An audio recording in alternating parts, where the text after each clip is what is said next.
Olá.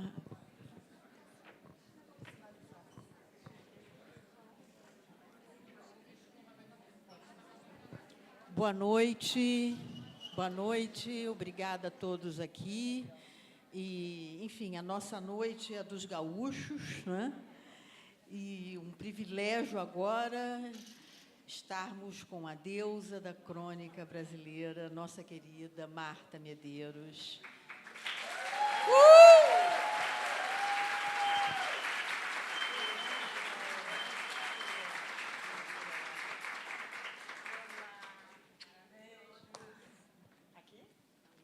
Depois que o Peninha assumiu isso aqui, eu vou matar vocês de tédio, né?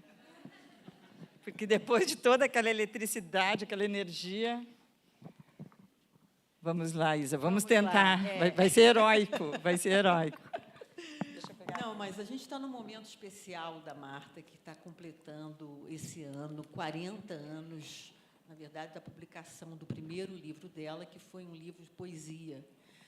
Em resumo, quer dizer, a Marta tem esses 40 anos de carreira, já vendeu 1,5 milhão de livros, tem mais de 30 livros publicados, em todos os gêneros, quer dizer, romance, poesia, crônica. Se transformou mesmo, não é exagero, ela se consagrou como uma diva da crônica brasileira. Isso daí não é exagero. Agora, é muito curioso pensar que, na verdade, ela nasceu como poeta na literatura, e foi esse primeiro livro, Striptease, que ela publicou em 85, né, Marta? Naquela série histórica das cantadas literárias que nos deu grandes nomes, né? Marcelo Rubens Paiva, Caio Fernando Abreu, uma série de... Alice Ruiz, Leminski, Ana Cristina César, Leducha, nossa, Chacal, Cacaso. Não, assim, ó, a minha inocência me levou a isso, né? Porque eu escrevia os meus poemas em casa e eu não sabia se aquilo ali era realmente poesia, se não era, na verdade, eram desabafos, até que eu comecei a ler essa turma. E eu achei que, de repente, tem uma familiaridade com isso, né? Nós estamos falando do início dos anos 80. E por que eu falo de inocência? Porque eu simplesmente... não existia internet naquela época. Eu pego e mando uma carta para o Caio Graco Prado, que era o dono da Brasiliense, que era, na época, a principal editora do Brasil.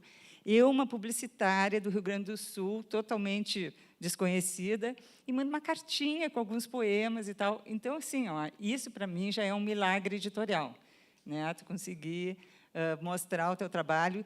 Hoje, por exemplo, seria impossível, né? Assim, com essa quantidade de gente produzindo e né, com essa troca, né, feroz de informações pelas redes, tudo, como é que alguém hoje vai conseguir se destacar, conseguir atenção, que eu acho que é o principal, conseguir atenção da leitura para avaliar se uma obra é boa ou não. Então, naquela época, a carta era um evento, né? A carta era um acontecimento, era um ritual. A pessoa abria, quem é essa pessoa? E conseguia assim. Assim começou. Ele deu um primeiro retorno dizendo, é muito bom, mas espera um pouco, né? Isso. Daí entra também a nossa cara de pau, né? Porque o Caio respondeu assim, carta.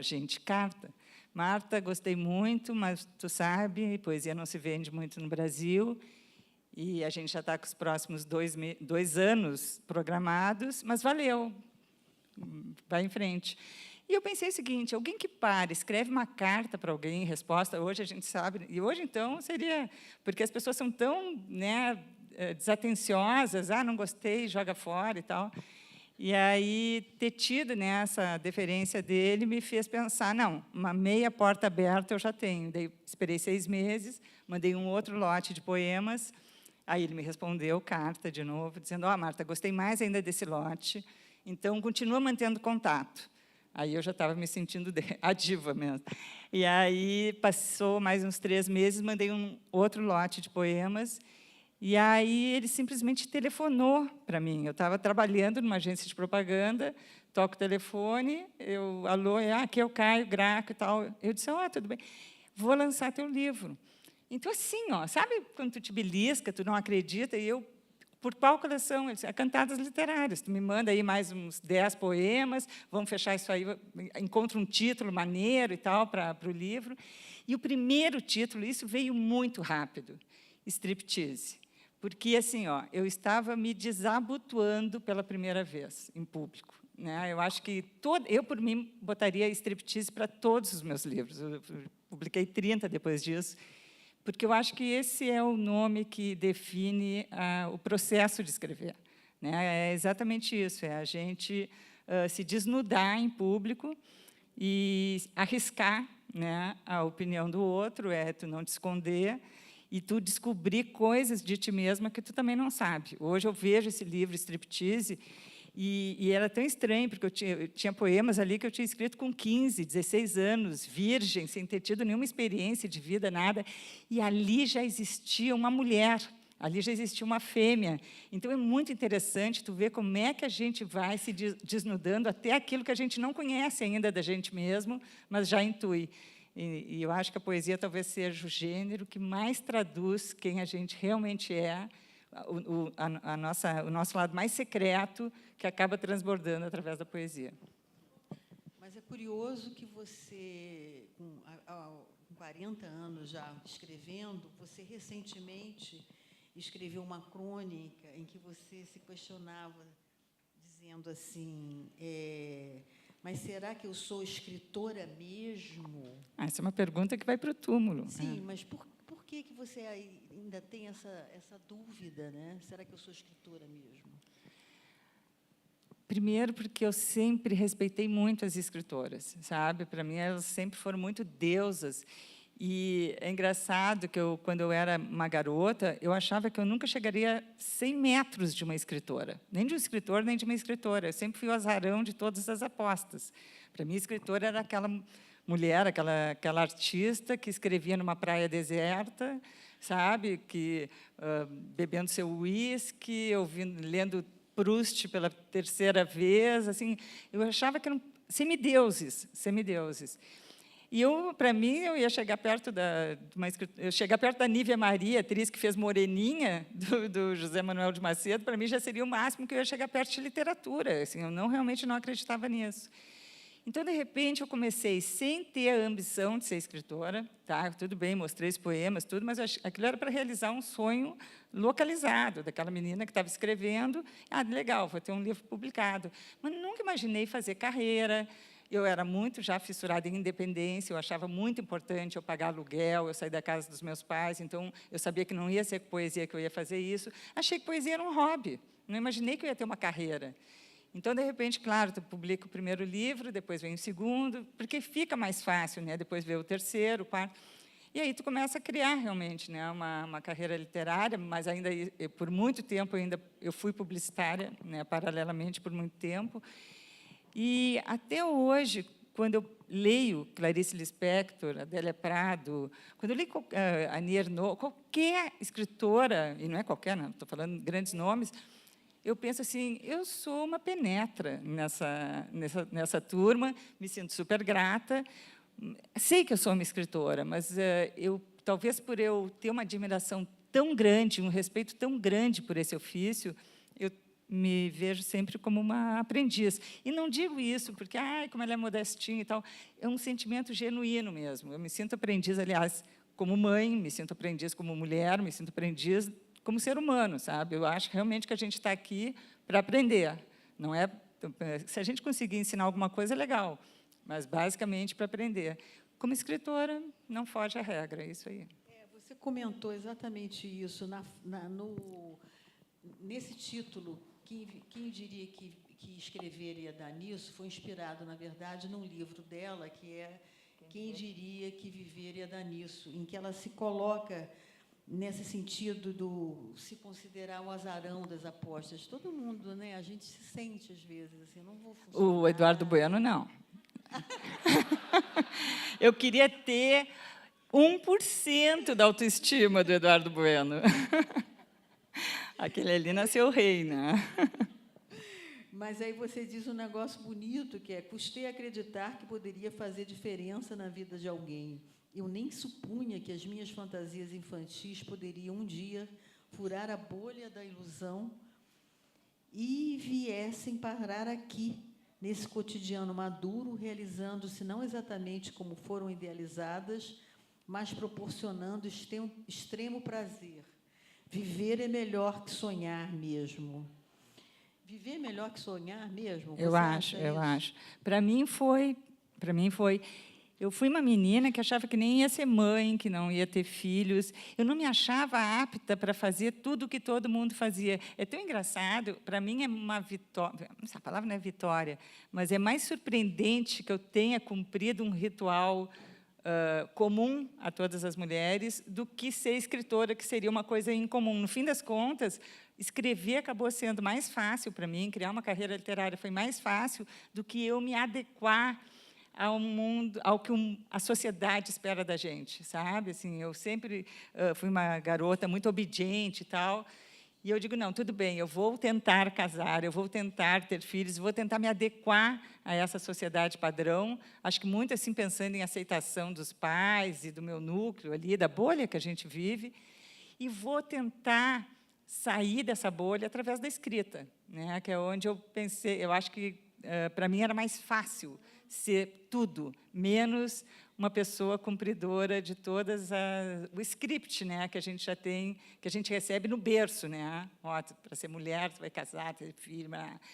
Então, no fim das contas, eu me acho até mais realizada por ter conseguido, de certa forma, atender algumas demandas da sociedade, mas isso aconteceu até um período. Depois, ali dos 30, daí, adeus, sociedade, gostaram, fiz o que todo mundo esperava, papai, mamãe, agora eu vou viver minha vida. E aí eu comecei a me dedicar ainda mais à literatura e a mim mesma, né? Aí eu comecei a vir com um discurso mais da solidão, que é uma coisa que até, não tanto solidão, mas solitude, que é uma coisa que eu sempre defendi como assim uma coisa tão essencial quanto a independência e tal. E aí isso aí começou a me caracterizar e caracterizar também, de certa forma, os meus textos. Tanto que os textos, eles nunca falam muito de casamento e de filhos, é sempre mais a paixão, que sempre me parece uma coisa mais rebelde do que né, o script do amor, aquele que nos impõe até, né? Porque o amor acaba sendo uma coisa meio imposta também, né, na sociedade. Você acha mesmo? Quer dizer, não é uma coisa que a gente tem independente de... Acho o amor mais imposto. A paixão eu acho completamente livre. O amor, eu acho que ele é imposto, e aí a gente cria habilidades para desempenhar em relação a isso. Mas eu acredito que o amor... Claro que o amor existe, né, Isa? Óbvio. Mas, assim, desde garota, quando comecei a escrever, eu me perguntava como é que todo mundo encontra o amor da sua vida ali entre os 20 e 25 anos e casa com ele? Isso aí era uma invenção, quer dizer, tu promove um pequeno amor a grande amor para já... Isso na época que se casava com 20, 25 anos, né? Hoje as mulheres casam com 30, 35, 40, se casam, né? Isso a gente evoluiu muito. Mas eu vim ainda de uma sociedade que educava para ser virgem, para casar virgem. Claro que isso aí dançou rapidinho, já criança, eu já sabia que isso não ia acontecer. Mas eu tinha aquela ideia, então, tem que casar, tem que ter filho. Talvez porque eu tenha vindo de uma família tradicional que, de certa forma, associava o sucesso de uma mulher a isso, a cumprir esse padrão. E de repente, eu quis em vez de lutar contra isso, até porque eu nunca tive um espírito muito rebelde, eu me adequei a isso. Isso não quer dizer que eu não tenha casado com um homem que eu amava, que eu não tenha amado ter filhos e tudo mais, mas eu sinto que havia duas mãos nas minhas costas me empurrando para cumprir isso, e eu levava isso como assim, eu vou ticar isso logo de uma vez da minha vida para poder ser a Marta que eu sou mesmo. E foi, de fato, o que aconteceu. Você casou, a Marta casou com um publicitário e foi publicitária, né? Sim, por muitos anos, 14 anos. 14 anos, mas, na verdade, quando o marido se mudou de Porto Alegre, é que você ficou alguns meses num sabático, não foi que você começou a escrever de verdade. Na verdade, pelo que eu li, você trabalhava numa agência publicitária. Eu era diretora de criação. E aí, nesse momento da direção... Eu atingi o teto na propaganda muito rápido, sabe? Com menos de 30, eu já era diretora de criação. Eu já, como diretora, eu comandava um departamento que tinha homens de 50 a 60 anos, eu com 29. Então, foi tudo muito forte. E eu consegui, realmente, com 30 e poucos, já ter um nome muito forte na propaganda, mas eu não me considerava uma boa publicitária. Eu achava que eu era razoável. E tinha aquele amor por escrever. E aí o destino ajudou, porque daí eu era casada na época, meu marido foi convidado a morar no Chile. Na época, a gente tinha só uma filha de 2 anos. E eu topei na mesma hora e larguei a propaganda, abandonei no auge, no auge. E comecei do zero a escrever. Depois, quando voltei, comecei com um colunismo de jornal. Assim, e eu digo isso, foi difícil, tanto que ele, meu marido, me ajudou no começo, né, porque eu já não ganhava mais nada, ganhava muito pouco, fazia uns freelas só. E ele disse, não, esse é o teu caminho, vai lá. Então, foi muito legal e, rapidamente, daí eu comecei, né, me estabeleci bem, comecei a escrever em jornais, depois o Globo me chamou, daí foi embora. Mas a primeira crônica, inclusive, que foi o Fernando Aschenberg, não foi? Que, de alguma maneira, te levou para Zero Hora? Porque eu morava no Chile de dondoca, né? Porque eu fiquei 8 meses no Chile, eu escrevia em casa, mas não publicava em lugar nenhum. Então, daí o Dinho, né, Fernando Aschenberg, que é um jornalista que, na época, trabalhava na Zero Hora, hoje ele é correspondente internacional em Paris, já há muitos anos, um baita jornalista. E aí ele se hospedou lá em casa. Ele estava voltando do Tahiti, fez uma escala em Santiago do Chile, me ligou do aeroporto e disse, posso ficar na tua casa? Vou ficar só uns 2 dias, não conheço Santiago. Eu digo, vem para cá. E aí ele viu, o que tu está fazendo? Eu digo, olha, eu estou escrevendo para ninguém. Eu estou aqui produzindo para, né, não enferrujar os neurônios. E aí ele disse, deixa eu levar esses textos para o jornal Zero Hora, né, que ele trabalhava, e vamos ver, eu acho que isso aqui é crônica, Marta. E eu me lembro que eu disse para ele assim, mas tu está louco? A Zero Hora publica Luiz Fernando Veríssimo, tu acha que eu vou me atrever a publicar alguma coisa no jornal Zero Hora? Ele disse, não, deixa comigo. E aí ele levou aqueles textos, nunca mais deu notícia, porque não existia o WhatsApp na época, tudo ficava, né, meses sem saber de nada. E aí, quando eu voltei a morar no Brasil, assim, deu 3 dias, me ligaram do jornal Zero Hora, dizendo, olha, aqueles textos que o Dinho trouxe e tal, a gente quer publicar. E aí foi, e eles ainda disseram, ó, filho único, tá? É porque sobrou um espaço aí, não te encanta muito. Eu digo, de boa. Daí, o primeiro texto foi alguma coisa relacionada à questão da virgindade das mulheres. Isso, porque era uma coisa impressionante. Eu recebia, minha mãe mandava revistas. Gente, é outro mundo, né? Eu falo sobre, parece que eu estou falando da pré-história. Ela mandava revistas para mim, mandava Veja, mandava tudo para eu saber o que estava acontecendo e tal. Imagina, hoje, com o Instagram, a gente tem todas as revistas, todos os jornais do mundo. E aí, um dia, eu me surpreendi com uma capa, que era uma atriz da Globo, dizendo que ela queria casar virgem, de repente resolveu casar virgem, que é um direito dela, e a chamada de capa era A Virgindade Volta à Moda. E aquilo me deixou enlouquecida, depois de toda a luta das mulheres para ter independência sexual, botar a virgindade como se fosse uma calça boca de sino, que entra né, na moda no verão, no outro deu outro, e uma moda só feminina, claro, né, não unissex. E aí eu fiquei tão irritada que eu escrevi sobre isso, sem ter onde publicar, né, porque eu estava lá, mas eu digo, vou escrever, soltei lá meus cachorros. E aí, esse foi um dos textos que o Dinho levou, e foi exatamente o que eles quiseram publicar, que eu fiquei muito feliz.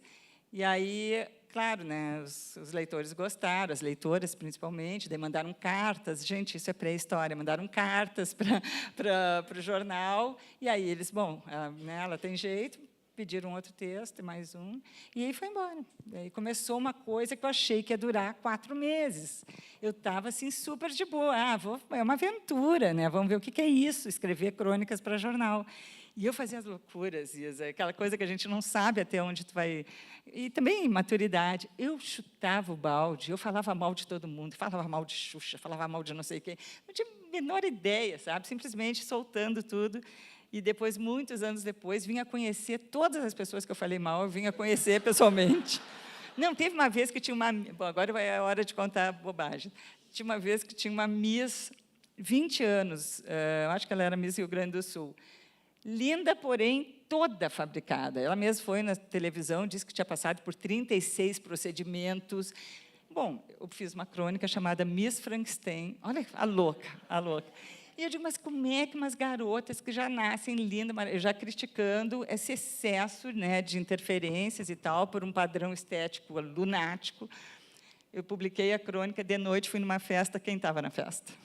Miss Frankenstein. Daí vieram, queria te apresentar a fulana de tal, é a Miss Rio Grande do Sul. Eu, com a cara de pau que Deus me deu, ou eu fugia, ou... Né, tudo bem.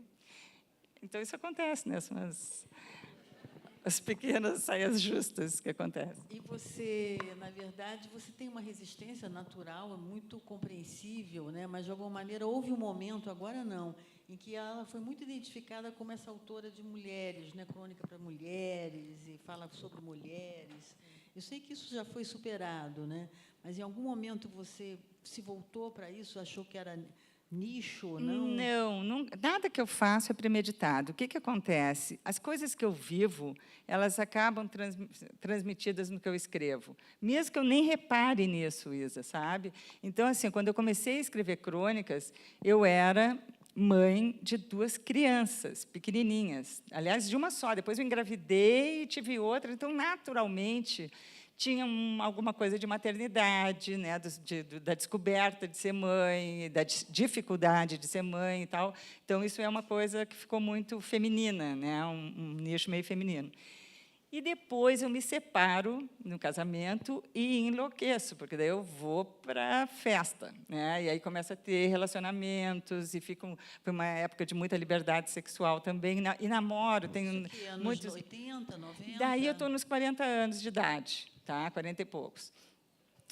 E aí, claro que o mulherio adora, porque daí eu contava todas as roubadas, tudo que acontecia, e sofri para caramba, amei e sofri para burro. Então, assim, ainda era uma época que o sofrimento feminino, e não é nem sofrimento também, as alegrias, as paixões, o sexo, a liberdade da mulher, encantava justamente leitoras mulheres, né? Então, assim, fiquei meio que tatuada com porta-voz das mulheres. Depois isso passa, e entramos num momento político que foi delicado, né? Eu nunca me posicionava politicamente, nunca me interessei muito por política, mas achei que, naquele momento, era hora de dizer, de me posicionar, não me arrependo um minuto, perdi leitoras e leitores, mas não tinha como... Então, você está falando de um momento recente? Um momento recente, pandemia, né? Ali, Bolsonaro e tal. E aí, aquilo ali deu uma quebrada na minha imagem, mas eu acho isso tudo evolução, tudo isso é uma necessidade, eu não quero ficar nichada só de falar de mulher. E hoje eu estou numa outra fase, sabe, que pensando mais no mundo, nessa revolução tecnológica, para onde que a gente está indo. Eu não sou uma pessoa muito otimista agora, eu já fui muito otimista. Hoje em dia eu acho que nós estamos passando por uma barra bem violenta, me preocupo com as questões ambientais. Então, tudo isso, a crônica tem isso, né? Porque ela é, no meu caso, semanal, ela é um convívio com o leitor, eu crio um vínculo com o leitor, talvez a crônica seja o gênero que mais cria vínculo. É engraçado, inclusive, porque eu recebo convites para almoçar na casa dos leitores. Eles me mandam assim, com a maior naturalidade, vem almoçar aqui em casa, para a gente se conhecer, conhecer minha mulher, não sei. Imagina, eu mal consigo almoçar com a minha mãe, como é que eu vou sair, bater na porta de alguém, oi, tudo bem, sou a Marta? Mas, ao mesmo tempo, eu sei o quanto tem de carinho nisso, porque tu te infiltra no dia a dia, ainda mais tendo uma carreira longeva como eu tenho. Então, assim, eles dizem, nossa, quando eu estava grávida, eu já te li, agora minha filha tem 17 anos. Então, é claro, eu acabo passando, né, fazendo parte da vida das pessoas. E é natural que, dentro desse 40 anos escrevendo, é uma vida.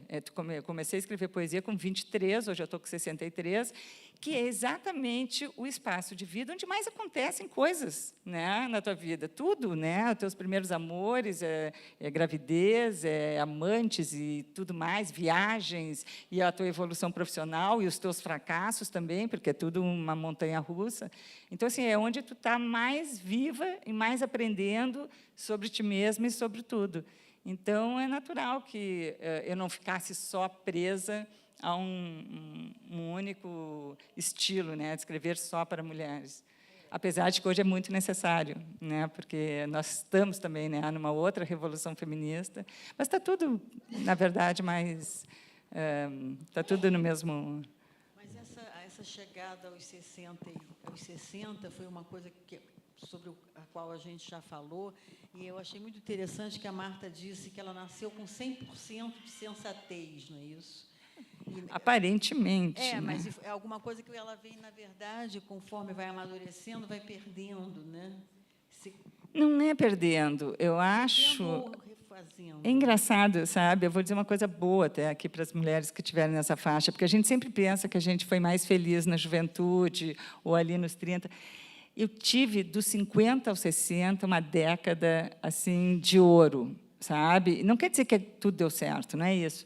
Mas, assim, realmente em contato com a mulher que eu sou de verdade, com muita liberdade, e com muito aprendizado, e com muita vivência, onde eu realmente fui mais longe em tudo, não só geograficamente, mas em termos de desejos, sabe?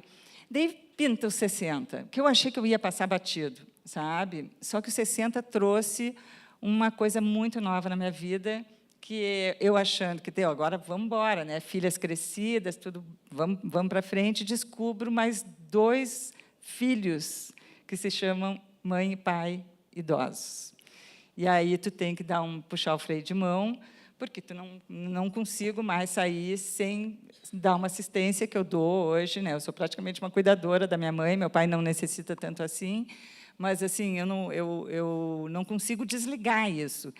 E é uma coisa que eu tenho pensado muito, né? Eu me pergunto muito sobre isso, né? Até onde a gente realmente deve fazer esse cavalinho de pau e parar tudo, porque a gente está envelhecendo junto, né? Quer dizer, então, e é diferente de criança, porque é outro tipo de maternidade. Quando tu tem filhos, tu sabe, primeiro que aquilo é um desejo e é um projeto, né, de vida. E ali tu sabe que eles vão crescer, tu está formatando, está ajudando a formatar seres humanos para o mundo. E agora não, agora tu está esperando o fim com eles, né? Tu está tentando amenizar a dor deles. É outro astral, é outro espírito e é outro fim, né? E aí, quando isso terminar, tu já vai ter vários anos passados também. E daí tu fica morrendo de culpa e morrendo de medo de ser egoísta. Ai, meu Deus, como eu sou egoísta, estou pensando em mim, estou querendo viajar, estou querendo namorar, e aí minha mãe é assim, meu pai é assim. Então, como lidar com isso? Eu não tenho aqui a solução, mas é uma bomba atômica que entra pela porta da tua casa de repente. E eu fico pensando, meu Deus, como é que eu não parei para pensar nisso? E, automaticamente, tu passa a pensar na tua própria velhice, no teu próprio fim, e como é que tu vai querer viver esse fim, né? Dentro do possível, onde a gente possa fazer escolhas, porque também talvez não se possa, né? Então, assim, é um mundo novo para mim, agora, aos 60 anos, que, como tudo que gera aprendizado é interessante, mas é sofrido. E as pessoas não falam muito sobre isso para não parecerem as bruxas más da história, né? Porque, mal ou bem, a gente reclama disso, né? E sofre, se cansa, e tem estresse, e a gente não se fala muito sobre isso, né? A gente está falando várias questões femininas e tal, feministas, mas isso ainda está com pouca abertura ainda para a gente falar. Essa culpa, né, de repente, a gente está vendo os pais envelhecerem e, de alguma maneira, a gente se sente roubada, né, como você falou, do seu tempo para cuidar deles, e aí fica com culpa, e você usa a escrita, de alguma maneira, para expressar essa dor, essa raiva, você faz terapia, como é que você está lidando com isso? Eu voltei, já tinha feito terapia muitos anos atrás, voltei agora para ter um suporte. Nesse domingo agora, spoiler, sai um texto sobre isso. O nome da crônica é Minha Mãe é a Minha Filha, que é o nome de um livro do Walter Ugumãe. E aí eu conto a história, que eu estava em casa, recebi a visita de uma amiga que me deu o livro de presente, porque ela também estava passando por isso. Foi uma noite de muito vinho, muito papo, muito bom, mas onde a gente, sabe? Muito sofrimento. A gente assumiu. Cara, não é fácil isso. Não é fácil, não é... Porque, né, tem essa coisa do sublime, e a mulher sempre como a cuidadora, né? Geralmente os homens também pegam... Eu tenho um irmão que pega junto também, mas não tem como. A mulher acaba tendo essa carga maior, né, de ser aquela que vem para cuidar do outro, né? Isso aí já é secular, isso. Então, até como é que a gente lida com isso? E terceirizar é bom, é ruim para quem? É bom para quem? É ruim para quem? E quantas pessoas que não podem terceirizar, que são elas mesmas, né, que têm que encarar essa tripla jornada, nem sei como chamar. Então, enfim, não é um papo agradável. Às vezes, eu estou escrevendo sobre isso e penso, gente, tanta gente que não está passando por isso, quer que eu esteja, né, abordando outros assuntos. mas eu não consigo sair muito longe de mim. É difícil para mim sair muito longe de mim na hora que eu estou escrevendo crônicas. A ficção é uma zona de respiro, é onde eu posso realmente dar uma enlouquecida e tirar umas férias, né, do meu umbigo. Mas a crônica, ela é muito pessoal, ela tem essa característica, né?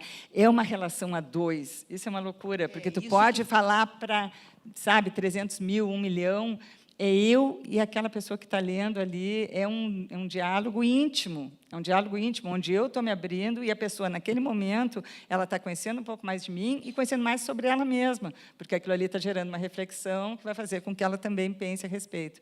Então, é belíssimo isso, mas, ao mesmo tempo, é difícil. Às vezes, eu digo, por que eu estou carregando, né? Por que eu estou escrevendo sobre isso? Eu nem comecei ainda a escrever sobre isso, mas agora que eu estou né, migrando um pouco para esse lado. Pois é, esse lado aí, digamos que pela primeira vez, na verdade, eu estou te ouvindo falar sobre uma coisa um pouco mais sombria, né? E eu que sempre fui solar, né? Eu sempre fui a paz e amor, a riponga, mas assim que é avassalador. Então eu não consigo fingir para mim mesma que eu não estou, sabe, de saco cheio. Daí de repente vem uma Marta mais rabugenta, sabe? E acho assim, não tenho como esconder isso. E mesmo que eu queira esconder, quando eu vou para frente do computador, acaba saindo isso. Essa rabugice não é só em relação a isso. Eu estou meio rabugenta em relação ao mundo. Eu estou achando que está tudo realmente... Cara, existe um fim do mundo personalizado que está lá, achando que está governando o mundo, né, e não só os Estados Unidos. Então, assim, nós temos que ficar um pouco apatetados e assustados com o que está acontecendo, porque eu não sei se isso é só uma fase. Eu não sei se realmente a gente não vai... O fim do mundo vai valer agora, realmente. Cara, o fim do mundo é daqui a 5 minutos, eu acho.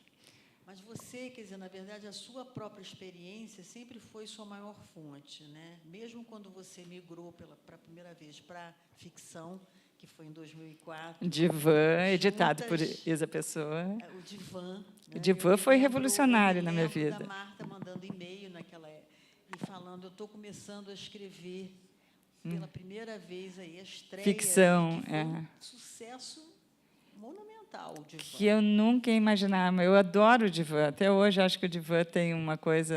Conta para a gente como é que Porque foi. o Divã tem uma coisa legal.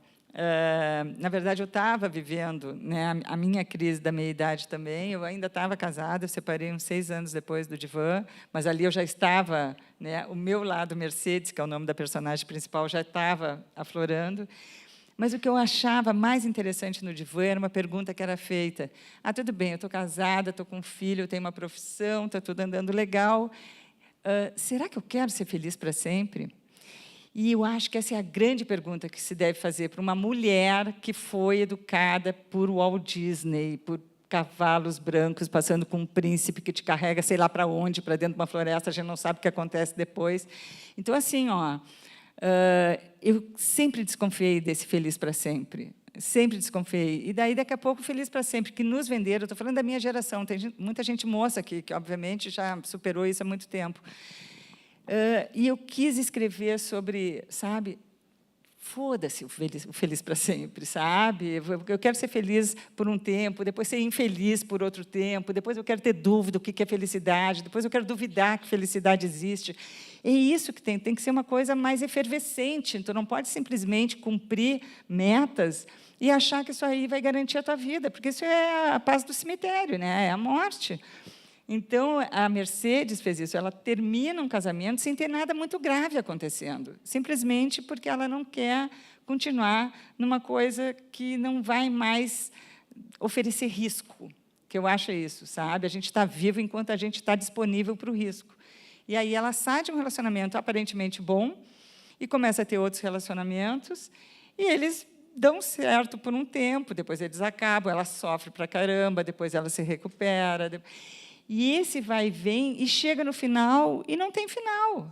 O final é o seguinte: eu vou continuar vivendo, eu vou continuar tentando. Então, para mim, isso foi importante, mostrar que a mulher não precisa ter um final feliz, sabe? Não precisa ter um final, porque a vida não tem final. Essa que é a verdade, não tem. Então, eu achei que o Divã ele foi assim um livro que, de certa maneira, inspirou algumas mulheres a dizer: caramba, eu não preciso estar sempre no mesmo lugar, mesmo que esse lugar seja confortável, porque o confortável pode ser nosso inimigo. Basicamente isso. E o Divã foi o livro seu que mais se desdobrou na mídia, né? Na mídia, quer dizer, em adaptações, foi um sucesso. Cinema, foi no cinema, foi teatro. A Lília Cabral encampou a Mercedes. O teatro foi... O cinema, eu sempre faço uma brincadeira, né? Porque eu sempre achei que o elenco foi mal escalado, não pela Lília, a Lília é espetacular. Mas aí a Lília separa do José Maier e começa a namorar o Reinaldo Gianecchini, depois não é mais o Reinaldo Gianecchini, depois é o Cauã Raymond. E eu penso assim, mas mamãe, vai fazer terapia para quê? Sabe? É tudo, é só galã, é só... Então, assim, eu senti falta de um cinema argentino ali, sabe? Ó, falta, temos mais tempo. E tem que faltar uma coisa mais de verdade ali, sabe? Porque não é Reinaldo Gianecchini que te surge quando tu te separa, né? Quer dizer, às vezes, até num golpe de sorte. Mas você, depois de casada, você já namorou a beça, né? Não é tanto a beça, assim, cuida da minha reputação. Não, eu fiquei casada 21 anos, né, com o pai das minhas filhas, 4 anos de namoro, 17 de casamento, e eu emendei com mais uma relação de 8 anos. Então, parece assim, não foi um casamento, mas foi muito rápido. Eu imaginei que eu ia entrar num momento de luto e tal, e a vida deu uma guinada muito rápida. E depois tive alguns... pouca coisa, também ninguém... Né, quem é que tá... Tive os namoricos, agora estou solteira. Depois tive mais uma relação de 6 anos, que eu até achei que ia ser mais longeva. Você procura, ou você... Ou agora eu não estou tendo... Não, agora eu estou torcendo para ser procurada, porque assim, eu não tenho tempo para procurar nada, agora não tenho tempo para nada mais. Você não entrou no Tinder?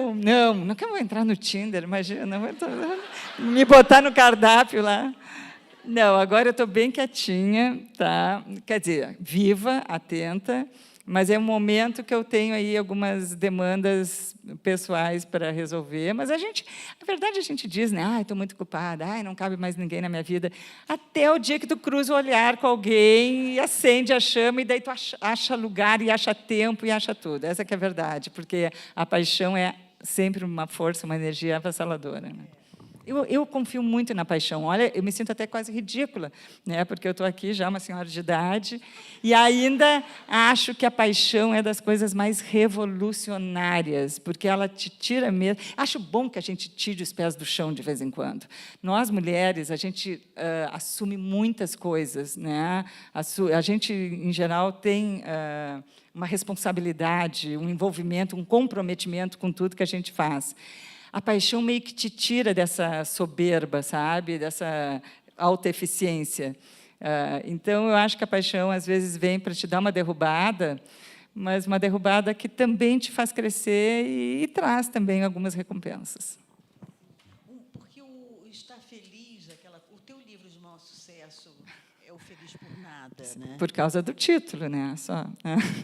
Mas você, de alguma maneira, você já comentou isso, né, de ter ficado, de repente, um pouco, não diria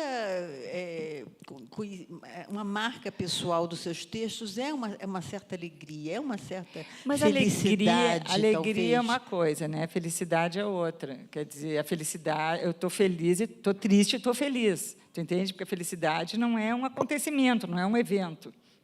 Eu posso estar alegre porque eu estou na Tailândia, eu posso estar alegre porque a minha filha conseguiu uma coisa que ela queria muito, eu posso estar alegre porque eu estou aqui com amigos e tal. Felicidade é um estado de espírito, é um lugar de confiança que tu tem dentro de ti, que se sustenta na fossa, se sustenta nos momentos terríveis. É um comprometimento com a tua existência. É assim que eu vejo felicidade, pelo menos. É aquela história que o Contardo Caligares falava, que é uma frase maravilhosa. Não importa ser feliz, importa ter uma vida interessante. E a vida interessante vai ser sempre uma vida de altos e baixos, vai ser sempre uma vida surpreendida por coisas que tu não planejou. Então, o que é a felicidade? É tu conseguir segurar isso que não foi planejado com uma certa... com um equilíbrio. É um equilíbrio interno, sabe? Que te permite sofrer e ficar bem, sem te desestabilizar totalmente. Mas o que seria essa vida interessante, assim, quando se diz, o importante é ter uma vida interessante? Movimento. Olha, eu sei, existem pessoas que realmente ficam a vida inteira no mesmo bairro, casadas há 60 anos com a mesma pessoa. Isso não quer dizer que seja uma vida ruim. Mas não sei se é uma vida tão interessante assim. Daí é uma questão de pessoal. Para mim, tá? Eu não sei como é que é para outra pessoa. É uma vida de movimento, é uma vida onde eu ainda conheço pessoas que me surpreendem, é uma vida onde eu me surpreendo comigo, é uma vida onde eu mudo de ideia, onde eu me contradigo, onde eu digo, não, isso aqui foi uma outra época, agora eu me permito ser diferente. É uma vida de viagens, que eu sei que nem todo mundo pode, né, sair fora, mas assim, eu acho que sair de dentro daquela rotina, para mim, é o meu encontro comigo, é onde eu me sinto mais eu mesma, é onde eu estou numa rua escura, numa cidade que eu não conheço, com uma mochila nas costas, e aquilo, para mim, é muito mais natural do que eu estar empurrando um carrinho de supermercado, que eu faço toda semana, sabe? Ali eu sou estrangeira dentro do supermercado, ali eu estou cumprindo, eu tenho que botar comida para dentro de casa. Agora, quando eu estou solta, disponível para o imprevisto, isso geralmente acontece quando eu saio dentro da cidade que eu conheço, onde eu tenho, né, as coisas que eu sempre faço. Essa disponibilidade para o imprevisto, para mim, é uma das coisas que me fazem sentir que eu tenho uma vida interessante. E nem sempre vai dar tudo certo, né, nesse imprevisto, mas é onde eu me sinto cumprindo o que Guimarães Rosa pediu, o que ele quer da vida, que a gente deve querer da vida é coragem. Exato. Mas você teve um texto, não sei, de uma viagem que você fez, muito curioso, porque exatamente você lembra de uma pessoa que você encontrava todo dia num parque correndo em Porto Alegre. Oi, oi. Não, mas isso não é uma viagem, isso aí é o livro Fora de Mim. Não, isso é ficção. Não é o Fora de Mim, não, que eu até hesitei também. Claro, Fora de Mim é uma loucura. É uma loucura. Mulher doida da vida. Quem será? Não, mas você tem... Nossa, gente, fim de amor nos põe numa centrífuga, né? É uma coisa impressionante. Tá, mas não me lembro qual é essa. Não, mas essa história de que você conhecia uma pessoa de oi, e, de repente, você foi para Londres... É incrível isso. Isso é muito legal. Que memória, Isa Pessoa. Tinha uma mulher, uma fotógrafa em Porto Alegre, que eu caminhava num parque, ela caminhava também, e a gente se conhecia de vista, oi, tá. E aí essa mulher, eu fui para Londres e ela foi nessa mesma época. E é uma loucura, porque assim, uma amiga em comum disse, sabe essa fotógrafa? Ela está em Londres, eu acho que vocês têm tanto a ver.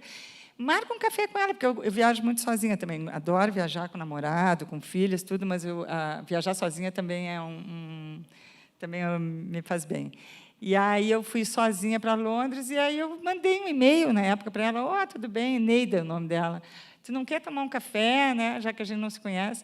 Gente, a gente virou melhor amiga em Londres. Quer dizer, a gente frequentava o mesmo parque. E daí eu fiquei pensando nisso. Como uma viagem te faz ter predisposição para conhecer alguém que ali tu coloca no teu dia a dia como um oi ocasional. E, de repente, ali tu não tem, numa viagem, claro, né, gente, que nós estamos falando da situação ideal, onde tu não está trabalhando, onde tu não tem horários, tu não tem compromissos. E aí descobrimos várias coisas em comum, a gente saímos muito juntas, nos divertimos. Hoje voltamos para o oi. Durante o tempo, depois agora, ultimamente, a gente não tem mais se visto. Mas eu acho que isso pode funcionar como uma metáfora para as aberturas que a gente se permite quando a gente sai daquele relógio, né, cronometrado, que tu já sabe o que tu vai fazer às 4, às 6, às 8, que é vida também, né? A Elisa Lucinda fala, né? Não falem mal da rotina. Eu não falo mal da rotina, eu acho que ela é necessária, mas eu acho que ela precisa ser quebrada de vez em quando para que a gente possa ter um contato com a nossa verdadeira essência, porque senão tu meio que vira um robô cumpridor de ordens. Exato. Perfeito. Ela me avisou que faltam, sei lá, 10 minutos. Eu acho que tanta gente gostaria de conversar com você. Eu sei, a questão se dos alguém horários. quiser fazer alguma pergunta, por favor. É agora ou nunca. Vamos lá. Tem alguém com microfone? Tem ali alguém um moço. Um microfone. Nós somos todos moços. Não, ali.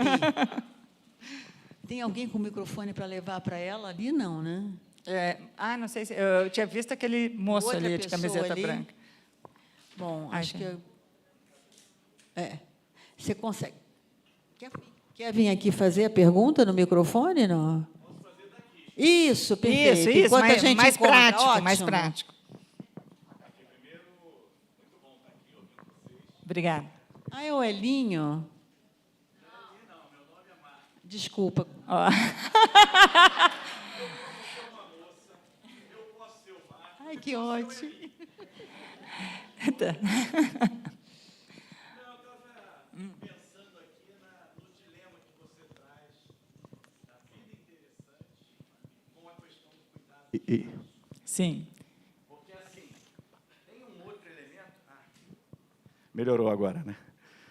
Bom, tem um outro elemento que eu acho que ele é complicadíssimo nesse processo. A gente é contemporâneo de idade, vive Sim. mais ou menos os mesmos dramas, né? Pensa que está livre por conta de filhos e, de repente, tem os pais, né? Sim. E que é o campo moral dessa história, né? Eu falar um negócio pesado aqui, eu não sei se devo, né? Mas eu acho que sim, né? Não foi o meu caso, mas existem aquela velha máxima de que canalha também envelhece, né? E tem muitos pais que foram canalhas, não estou... Eu, inclusive, nessa crônica de domingo, eu vou te cortar só um pouquinho, desculpa eu te cortar, Não, mas tudo é porque bem. tu sabe que nós temos gente lá que ainda tem mais um outro evento, só para não esticar muito. Mas essa questão moral... Por que não te calas? Mas essa questão moral eu levanto também nessa crônica, porque a gente não pode ver só o lado cor-de-rosa disso, né? De sermos bons, afinal, eles precisam de nós e eles nos criaram, agora é hora de retribuir, blá, blá, blá. Mas tem também essa questão, né? E a gente deve deixar para lá, abstrair as mágoas retroativas que nós tivemos. De repente, a gente não teve uma relação tão boa quanto com um dos nossos pais, e aí, nessa hora, a gente realmente precisa levar isso em consideração. Então, continua, mas... Não, e só para fechar, não se trata necessariamente também de abandono, independente da relação ruim ou boa dos pais. Porque tem uma outra questão também, que a gente não conversa isso durante a vida. Exato. Eu deixo muito claro para os filhos que, se eu chegar numa posição dessa, né, eu não quero transformar a vida do filho num peso. Para mim, não seria problema nenhum ter um cuidador, estar num outro espaço cuidado. Cuidadores precisam de tutores, esse é um problema, né? Esse é um problema, sempre vai ter que ter alguém no controle. Não, sim. Né? E aí, mesmo mas a gente isso tendo cuidadores. Eu, pelo menos, tento fazer com os filhos no sentido de tirar qualquer culpa. Só que a gente não viveu isso com os pais. E não sei, tem situações que nem necessariamente a gente sabe se para os pais está sendo bom também ver os filhos. A questão é que velhice é um assunto muito novo, sempre. Né? É uma certeza e é sempre um assunto novo, porque a gente não vai... Por que eu vou pensar em velhice com 40 anos? E daí, de repente, ela bate na porta e é uma grande surpresa, e eu ainda me sinto muito amadora nesse assunto, sabe? Parece, não, eu ainda não tenho por que estar falando sobre isso, mas a velhice está na minha frente agora. Né? Ela é um espelho cruel e eu tenho que pensar. Agora eu sou obrigada a pensar nisso. Tu estava falando de vida interessante. A vida interessante também é isso. Como lidar com a vida interessante é isso, que você trouxe. Tentar trazer daí também, extrair de dentro de nós uma pessoa interessante que está vivendo alguma coisa que nunca viveu e que vai aprender com isso também e que talvez possa também, né, mais para frente, conseguir contribuir com ideias, inclusive para a sociedade, porque a sociedade vai ter que lidar com isso cada vez mais. Porque, gente, no Japão, saiu agora recentemente, está tendo um boom de assassinatos de idosos que foram mortos por filhos.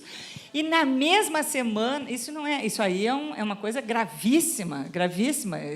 A maioria dos idosos lá estão sendo mortos por filhos, por parentes, e crianças aqui no Brasil pelos pais também. Então, quando existe essa falência que está havendo, quer dizer, a infância e a velhice, as duas pontas da existência, estão sendo abatidas pelos pais, né? Por filhos e pelos pais. Então, existe aí alguma coisa muito errada, e não é só questão de errada, muito pouco debatida, e que nós vamos ter que enfrentar, porque a velhice não é mais aqueles 3 aninhos finais que nós vamos ter, não, é os nossos 20 aninhos finais que nós vamos ter. E como é que nós vamos produzir, como é que nós vamos conviver com as pessoas que nos amam, mas que também têm que ter a vida delas.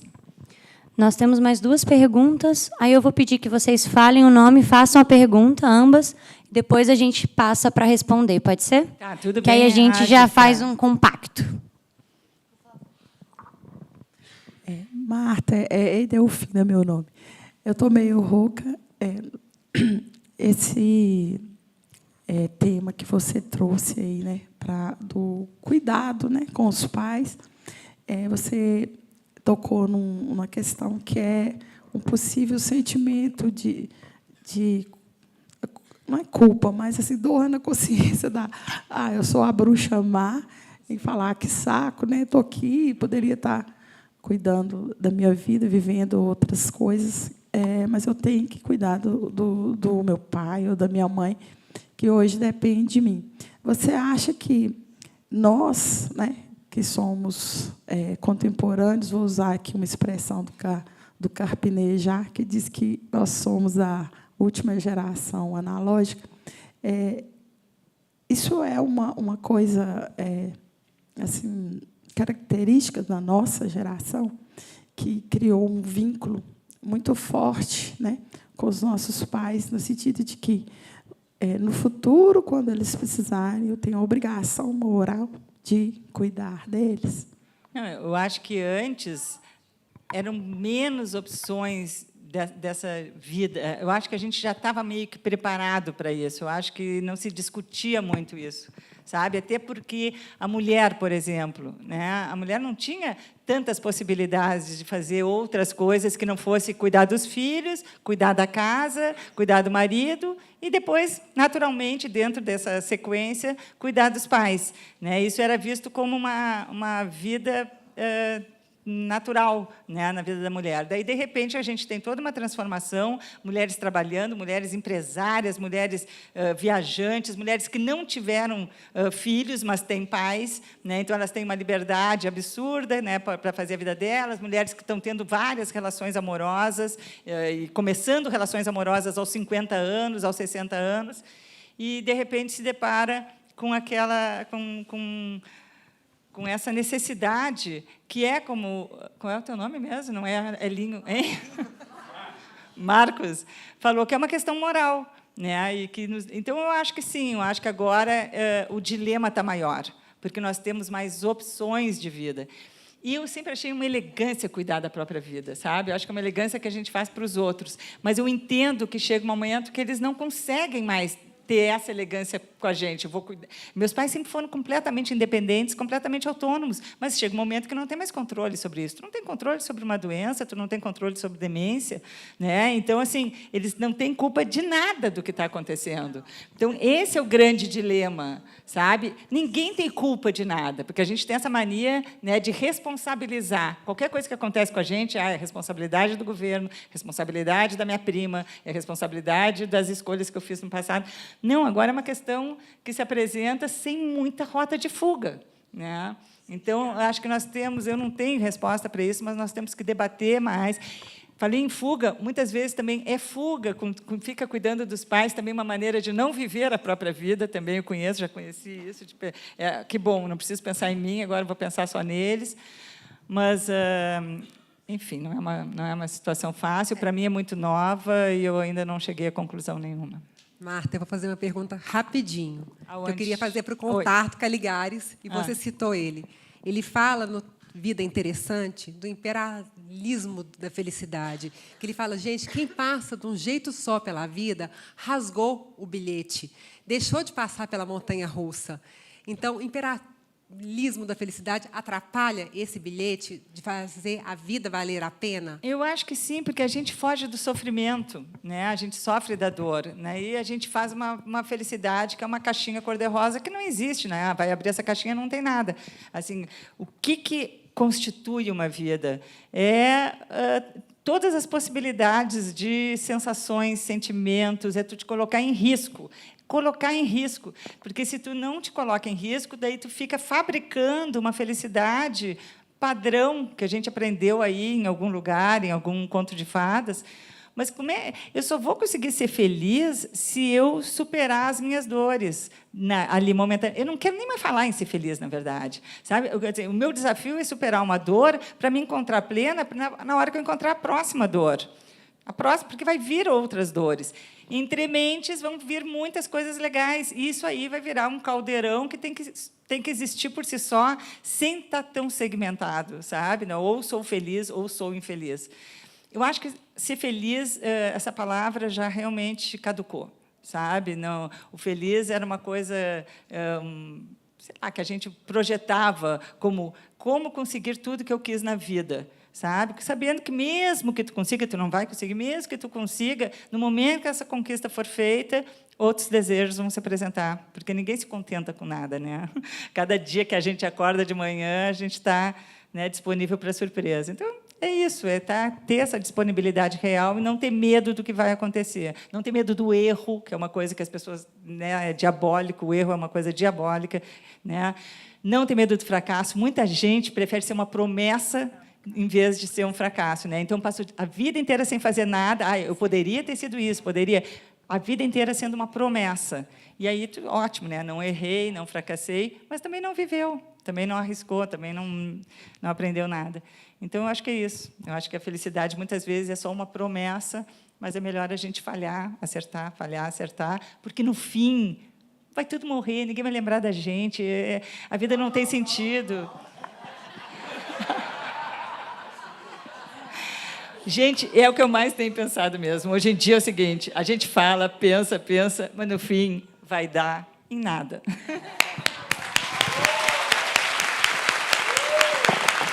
Obrigada a todos.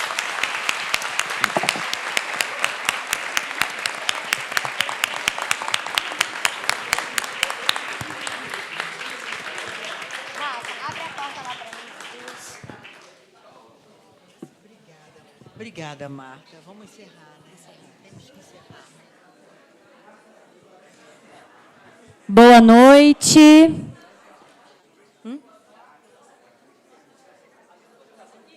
Sim. Em nome da FLIT, eu quero agradecer a presença de todos e todas vocês e fazer o convite para